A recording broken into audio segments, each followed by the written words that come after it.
Hello. I want to first and foremost give kudos to all of you who try to memorize your stuff, because that's not me. Okay. How many of you have heard of Salishan? Okay, nice. What comes to mind when you think of the neighborhood? Okay. So, for those of you who don't know what Salishan is, it is a neighborhood located over on, where are we? East side. Thank you.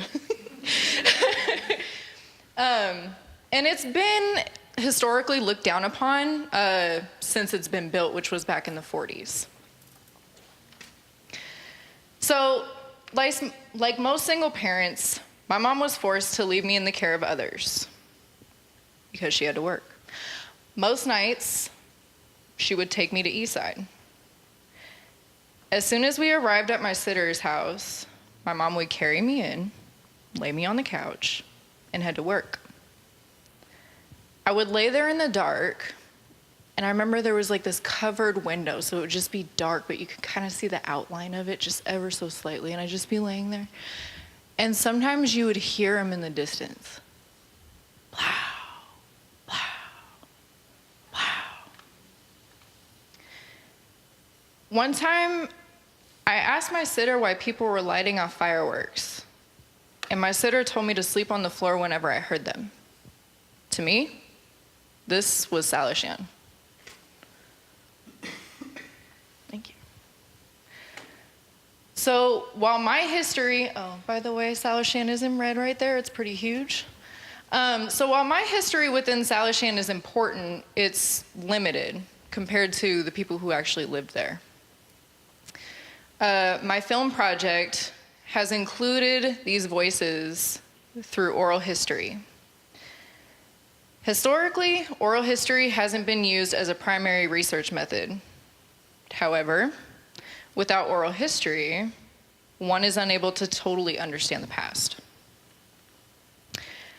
My project breaches the boundaries of Western academic traditions by using oral history, developing relationships with people and communities, and learning their experiences.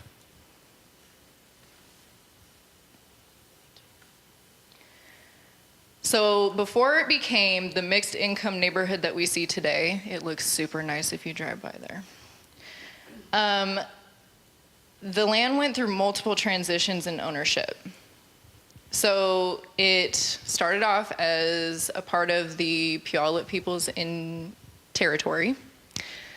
And then it became a part of their reservation. When the reservation system ended, it was allotted to a tribal member named John Swan, hence why we have Swan Creek Park today.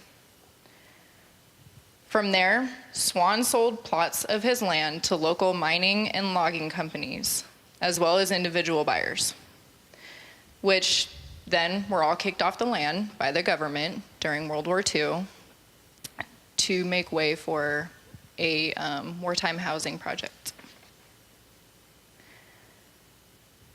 So as the neighborhood was originally built to house wartime workers and their families, and then it later became a low-income development.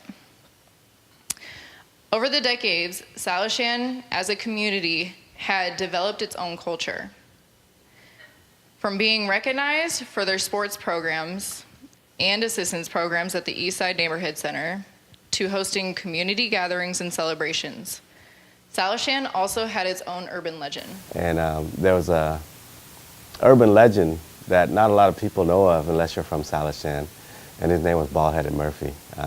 I never knew where it originated from, but ever since attending Lister Elementary School since kindergarten, Baldheaded Murphy was our boogie monster, and we'd go in the back of the woods during recess and lunch just to scare ourselves and take a couple of steps in the woods and run back out, and that was just thrilling to us. So summertime, we'd be on a hunt for him, and there'd be so many rumors, and we have friends and classmates that were all around the same area, and we're like, oh, I saw Baldheaded Murphy yesterday, he was over here, so we gotta go find him. So, and we'd go back there and look for him, not knowing what we were looking for or if he was real or not, but. So while Baldheaded Murphy is something you won't find in the history books, You can only get it from the voices of those who lived in the neighborhood.